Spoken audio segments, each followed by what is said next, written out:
I was a witch, but born without magic. Instead, I carried a forbidden curse.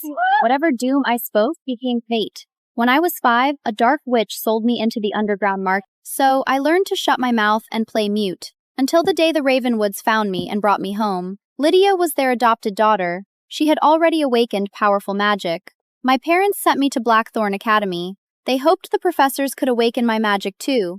But on my first day there, I pushed open the front door. Cassian, does Evely hate me now? She's been spreading rumors about me at the academy. She said I slept with Professor Harrington to get forbidden granaticles and studied dark magic. My mother stormed over and slapped me hard across the face. Your sister is innocent! She would never disgrace herself with a professor, let alone touch dark magic! I knew it. A powerless gutter witch like you could only rot with jealousy. Get to your room. I covered my face and saw the smug look in Linnea's eyes. Fine. Then you'd better be ready to live with the consequences when I open my mouth. Mom! Dad, look! Evelyn's laughing. My mother's chest heaved with fury. You cursed brat! I should never have brought you back! We gave you a room, robes, a wand, and the Ravenwood name. And you repay us by smearing your own sister at the academy? Evelyn, I told you from the start. You don't belong in the Ravenwood family, and you sure as hell don't deserve to be my fiancé. A witch with no magic is worth less than my familia. If Lydia hadn't begged me to give you a chance, I would have called off this engagement ages ago. Now get on your knees and apologize to her, or I'm ending this farce right now. I said nothing. My power had always been absolute. Once I spoke, fate obeyed without fail. In the 6 months since they brought me back, the Ravenwoods gave me something I had never had before. When I had a fever, my mother stayed up all night using magic to cool my body. My father clumsily brewed me a healing potion. Even my brother, who had sworn he would never accept me, started sneaking sweets into my bag. I'm sorry you suffered alone for so long. To protect this fragile warmth, I sealed my lips shut because I knew the moment I spoke, I might destroy them all. Lydia's sobs grew louder. Does Evelyn think she can just play dumb and get away with this? She's been spreading those disgusting lies about me all over the academy. Now everyone looks at me like I'm tainted. How am I supposed to face anyone after this? Cassian's face twisted with rage. He stormed over and grabbed the blue crystal pendant around my neck. With one hard yank, the chain snapped. It was the heirloom of the Ravenwood heir. My mother had recognized me because of it. Give it back! I crashed to the floor. Don't touch me. Reach for me again and I'll snap your wrist. Then he placed the pendant around Lydia's neck. A crystal this pure belongs on someone powerful and worthy, like Lydia. A powerless mistake like you would only tint it. My brother grabbed me by the collar. I knew we shouldn't have brought you back, useless gutter witch. It was Lydia who begged me to be kind to you. She even gave up her own spell chamber for you. For the past 6 months, she gave up everything she had for you. And this is how you repay her? You ungrateful snake! Butler, lock this trash in the West Tower right now. No one gives her a single drop of water without my permission. Understood?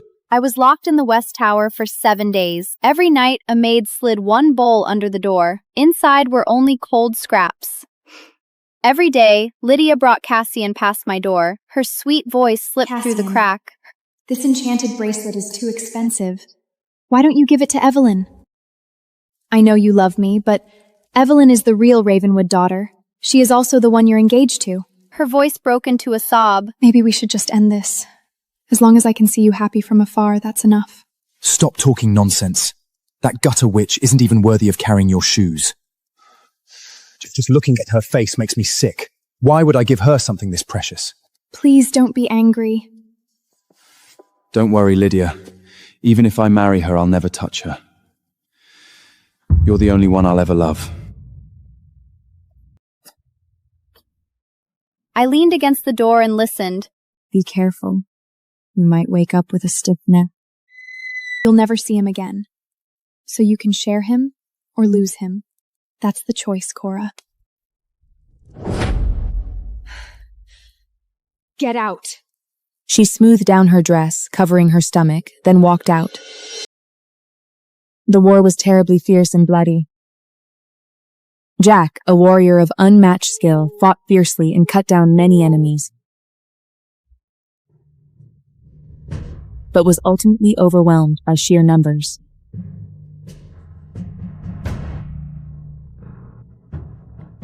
Jack died on the front lines. My mate, Ethan, was in love with Vivian, his brother Jack's mate. Everyone knew it. Nobody said it out loud. And the second Ethan came home, he wanted to claim Vivian as his mate while still keeping me bound to him. I was carrying his pup. I said nothing. That same night, I left. When the news came in, Vivian collapsed. Ethan caught her before she hit the ground. Healer! For 3 straight days, he stayed by her bedside. No sleep, no rest, no food, no water, and not once did he even look at me. Then, he finally came to me. Cora, my mother wants me to mate with Vivian. Is that really just your mother's idea? He wouldn't meet my eyes. Vivian's got 2 little ones already, and she's pregnant again. Jack's gone. I can't just leave her like that. I'd known all of this before Ethan and I ever mated. The 3 of them grew up together. Both brothers wanted her. She chose Jack. And after that, he stayed by Vivian's side in silence, protecting her, loving her, even though she was his brother's mate. Now Jack was dead. Ethan was finally getting Vivian, the girl he loved, but I was pregnant and dared not tell him. I knew he'd trap me if he found out, so I stepped back when he tried to wipe my tears away. Ethan, let's break the bond. Jack refused. The next day, Vivian showed up at my door. Her belly was already swollen. One hand rested over it. Her eyes were wet. I don't have any other choice, Cora. I can't raise 3 pups on my own. Those pups need a father. And you don't even have any of your own. You could have them, if you'd just make room for me. I said nothing. Her face changed. Oh, drop the act. We both know Ethan loves me. I kept my distance while Jack was alive, but now, he's gone. And once Ethan comes with me, that's it. You'll never see him again. So you can share him or lose him. That's the choice, Cora. Get out. She smoothed down her dress, covering her stomach, then walked out. I stayed where I was, one hand over my belly. If I let Vivian into my home, my pup would grow up surrounded by favoritism and quiet cruelty. No, I had to leave before my stomach started showing. I needed somewhere Ethan would never think to look, somewhere even the wolf pack would never go. Margaret found me cutting fabric for baby clothes. Your craftsmanship is incredible, Cora. The pups will be snug in those. I said nothing. This was for my baby, whether her father wanted her or not. I almost believed you, Cora. But here you are, sewing for Vivian's pups. You're already acting like they're yours. Margaret, what if I refuse to let Vivian become his second mate? She froze for a second, then she laughed. You won't, Cora. Just look at you. You're already sewing for her pups. What if I do refuse? The smile vanished from her face. You are my son's mate. I am his mother. Between you and Ethan, I will always choose my son. You've known the truth all along. Ethan doesn't want Vivian because of her pups. He's been waiting for this his whole life. You've spent 6 years looking the other way. What's so hard with doing it a little longer? That was the last of my hope, but strangely, I felt calm. I had a feeling the baby was a girl. The next morning, I changed into clean clothes, grabbed a small bag, and headed for the door. Ethan walked in right then. Where are you going? It's the full moon tonight. The pack's moon shrine stood to the west. For 6 years, on every full moon, I went there to pray to the moon goddess for a pup. Do you want me to come with you? No. I climbed up the hillside. I needed a cabin, somewhere to hide. But before long, I got lost. Every tree looked the same. Then the sun went down. A wolf howl echoed in the distance. Rogues. I turned and ran downhill. My ankle caught on a root, and I hit the ground hard. Pain shot up my leg. I couldn't get back up. Cora? I looked up. Cole? Ethan's oldest brother. He helped me sit up against a tree and handed me his canteen. Cora, What are you doing this far out? Cole was 38. 6 years ago, when Ethan and I bonded, he was already one of the best border warriors in the pack. Jack had been the lead warrior. Ethan was the born alpha, but Cole never fought for power. Everyone who'd ever crossed pack lines knew who really kept the territory safe. Him. He spent most of his time patrolling, hunting, and clearing out rogue wolves. Sometimes he vanished for months. The younger wolves in the pack worshipped Jack, but the ones who had actually seen battle, they respected Cole more. Right after I became Luna, Cole came back from a 3-week patrol. His boots had holes in them. There was an untreated wound on his arm. Margaret was making dinner for Ethan and didn't even look up. So I made Cole the best pair of boots I could. When I handed them to him, his hand shook. A grown man in his 30s, eyes turning red, and not a word came out. What is it? A warrior's not gonna cry over a pair of boots. He lowered his head, his throat moved, but he still said nothing. After that, every time he came back from patrol, I saved him a hot meal. Nobody else in the house thought it meant much. But Cole's eyes always told me the truth. He remembered every single time. He'd only been gone 8 days this time. He had no idea what had happened at home, so I told him everything. I said no. Come with me. There was a small lake and a cabin in the valley. This is my place. You're staying here from now on. What about you?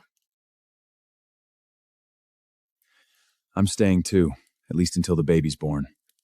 I froze. How did you know I was pregnant? The moment I caught your scent, I knew. It's different now. Faint, sweet. The scent of a mother carrying a pup.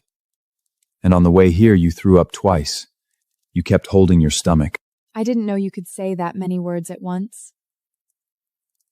He gave me a rare smile. I'm not an idiot.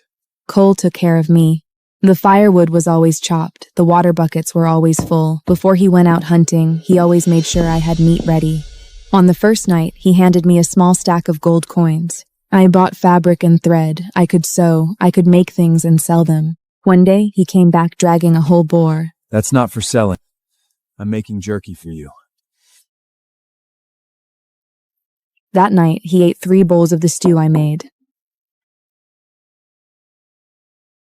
There in the valley, with the man whose boots I'd once mended, something warm settled in me. For the first time in 6 years, I wasn't waiting for someone to come home. I was already home. In my last life, I was so jealous that I confessed everything. Born with the moon curse, I became male by day, female by night. My wolf was chained deep inside. No shifting. No mate bond. I knew Cassian inside out. He was furious. Good. That was exactly how it should be. It pushed us back to where we belonged. A prince and his beta, nothing more. Before all this, we had played chess and traded letters. I was smaller than the other men. The noble brads picked on me. He was the only one who ever protected me. We were young, too close for our own good. We were the only ones who truly knew each other. But I had lived